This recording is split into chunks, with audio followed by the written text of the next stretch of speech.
Welcome to the Bulgarian Troglodyte. My name is SJS, and today I'm gonna talk about popular and acclaimed films that I have not seen yet. So I've been meaning to do this type of list of shame video for quite a while now. So I decided today that I'm gonna do this and have 25 films that are either popular or acclaimed or both that I have not seen yet. And I might do a part two and maybe even part three to this, but we'll see. And of course, some of my friends sometimes say that, oh, you have seen all the art house films, all the classic films, but obviously that's not true.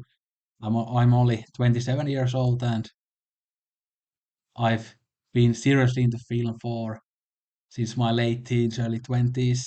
So obviously, in a time like that, I haven't been able to watch all the classics, although obviously I watched some classics here and there even before that, but still, that's not enough of time to watch all the classics and all the acclaimed films and all the popular films. And even if you live to be like 100 years old and watch films consistently, even then, there are films that you are bound to miss.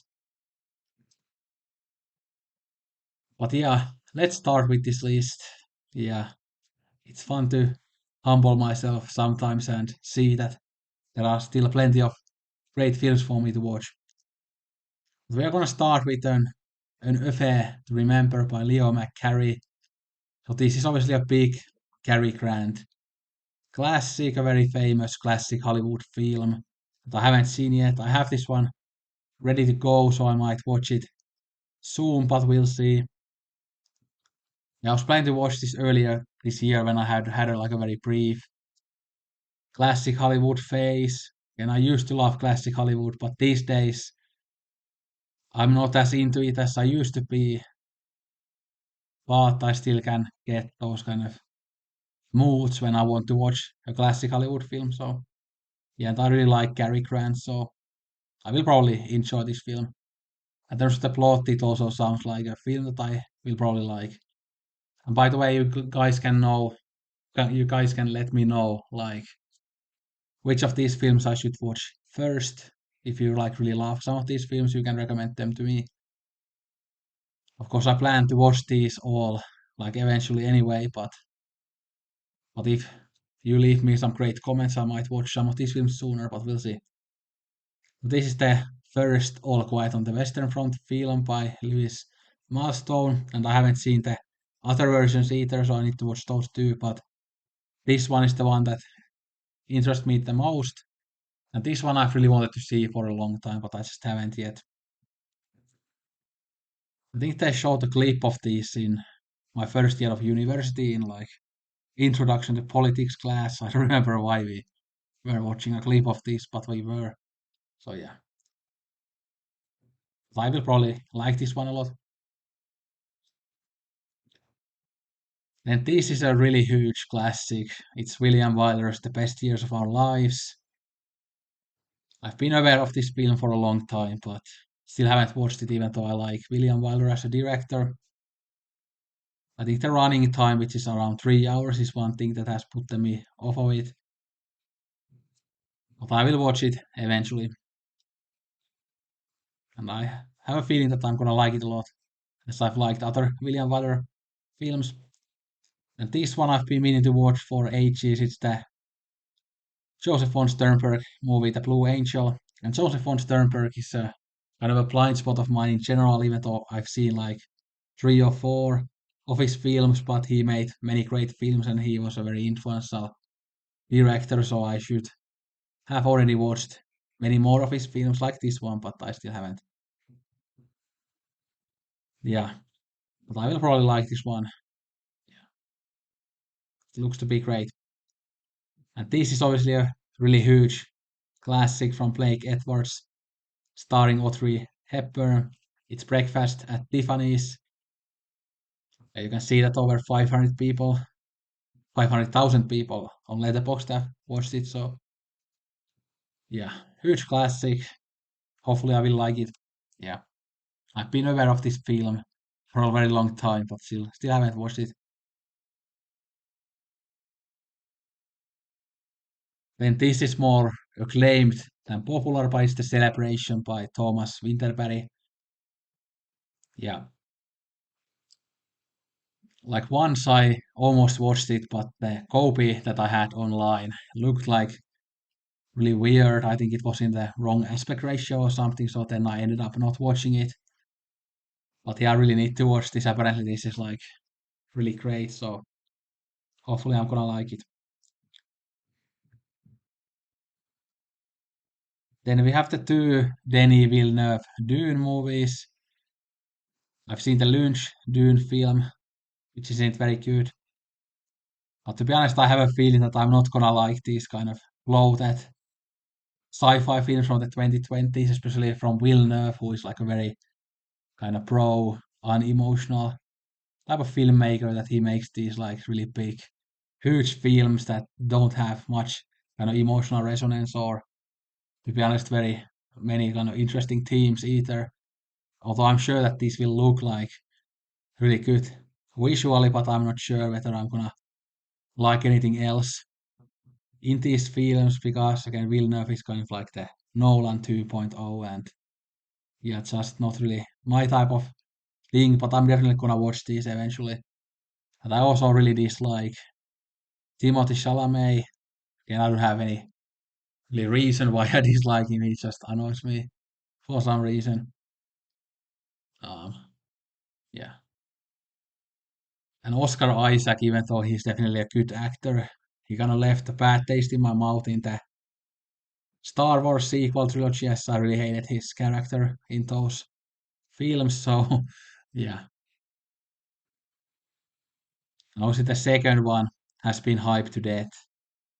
Like it has been quite annoying because I'm just 100% sure that I won't be loving it as much as other people do. But hopefully I'm gonna like it at least. Then I think I've said it before on my channel too that there is a small chance that I watched Fantasia as a kid, but I'm not sure, so I put it here.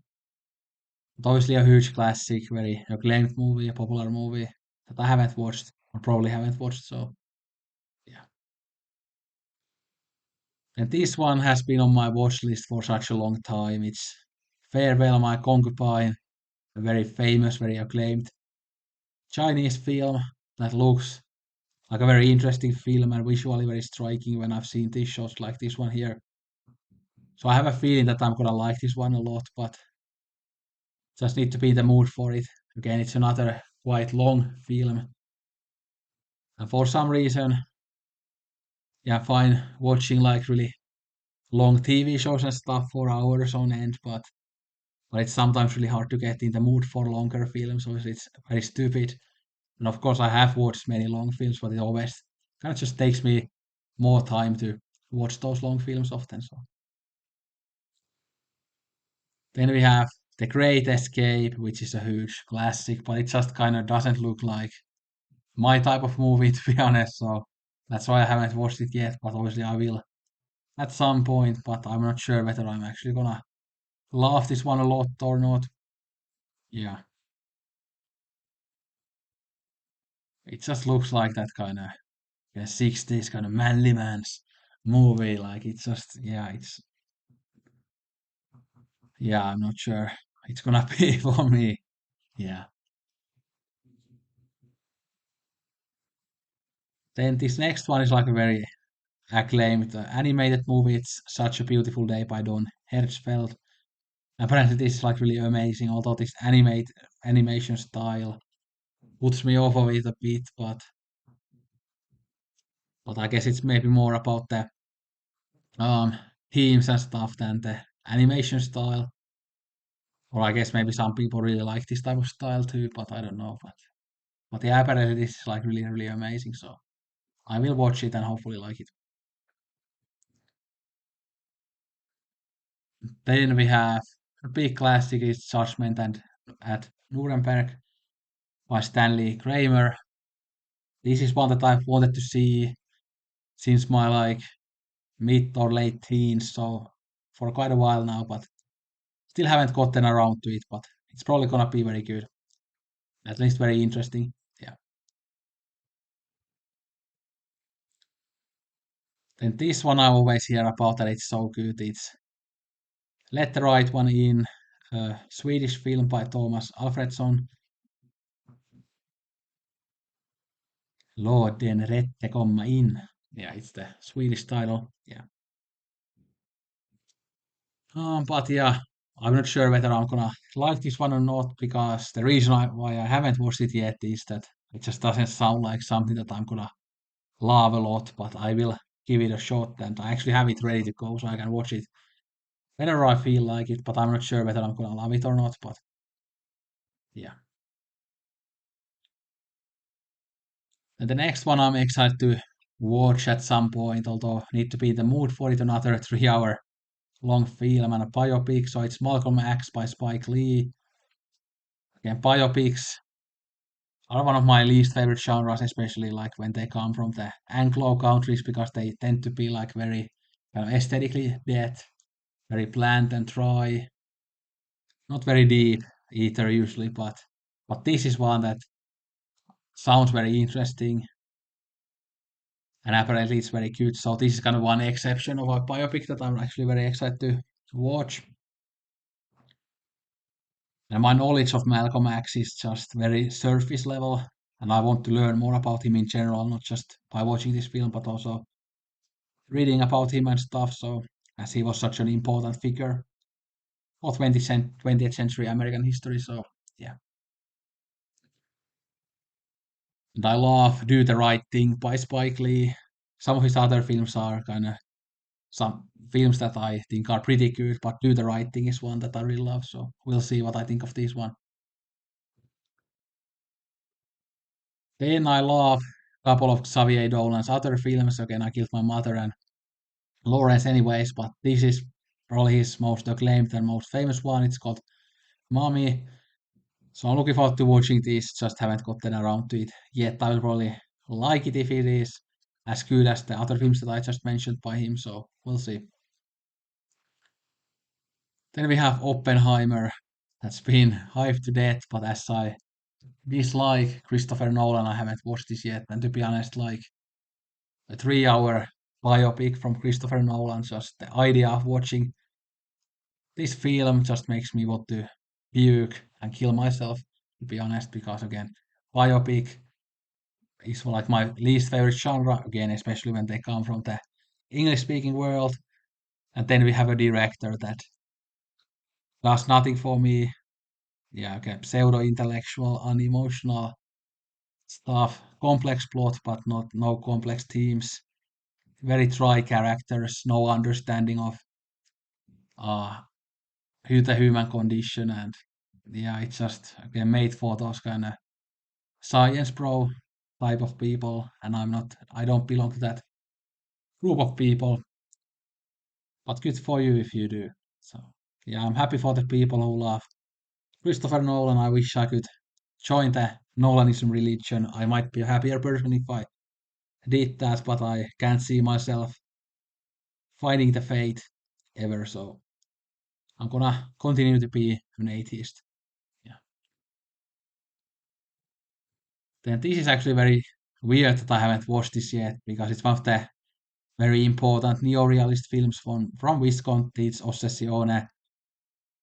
Yeah, I really should have watched this by now, but for some reason I haven't, even though I've watched, I think, seven, eight, or maybe even nine Visconti films, but for some reason this one I haven't watched, so probably gonna like it a lot. And that's definitely one of the ones out of the list that I'm the most excited to watch. Then we have a very big classic. It's The Public Enemy. And 30s is a decade that I have quite a lot of blind spots from. I've seen, I think, 74 or 75 films from the decade, which isn't that lot. Yeah, so I still need to watch The Public Enemy. Yeah.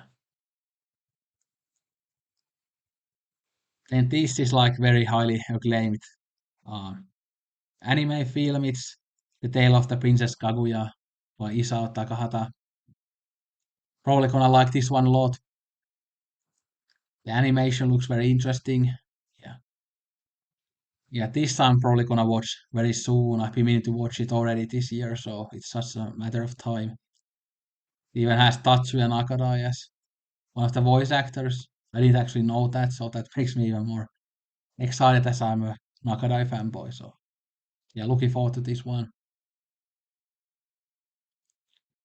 Then we have this like very long silent film, The Vampires or the Arch Criminals of Paris by Louis Feuillade. Yeah, probably butchered that name. But yeah, I've been meaning to watch this for years and years. I even once was like very close to starting to watch it, but I think this is like close to 10 hours or something. So yeah, very long. Also, I think it's like divided into different episodes. So you know, yeah, 10 episodes. So you don't have to watch it at once. So yeah, but apparently this is like really amazing. So then we have the Bondarchuk adaptation of Leo Tolstoy's War and Peace. The only reason why I haven't watched this film is that I want to read the book first.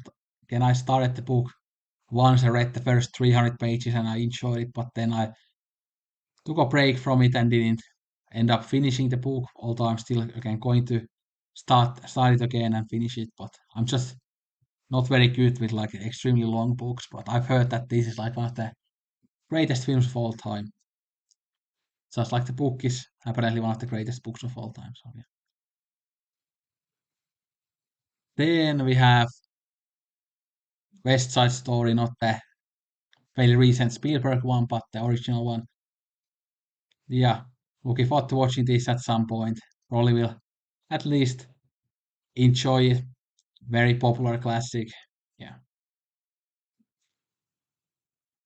Then we have a Haneke film, The White Ribbon. I've had this ready to go for a very long time, but just haven't gotten myself to watch it. Like a regular viewer of this channel and a good friend of mine, Tony. Like every time I talk to him, he talks shit about Haneke. And to be honest, he has started to rub on me in that way that again I've kind of started to dislike him because I've just heard my friends ranting about him so much. Although I think he likes this one at least a bit because he gave it a positive review here on Letterboxd, but I think he more hates the early stuff from Haneke.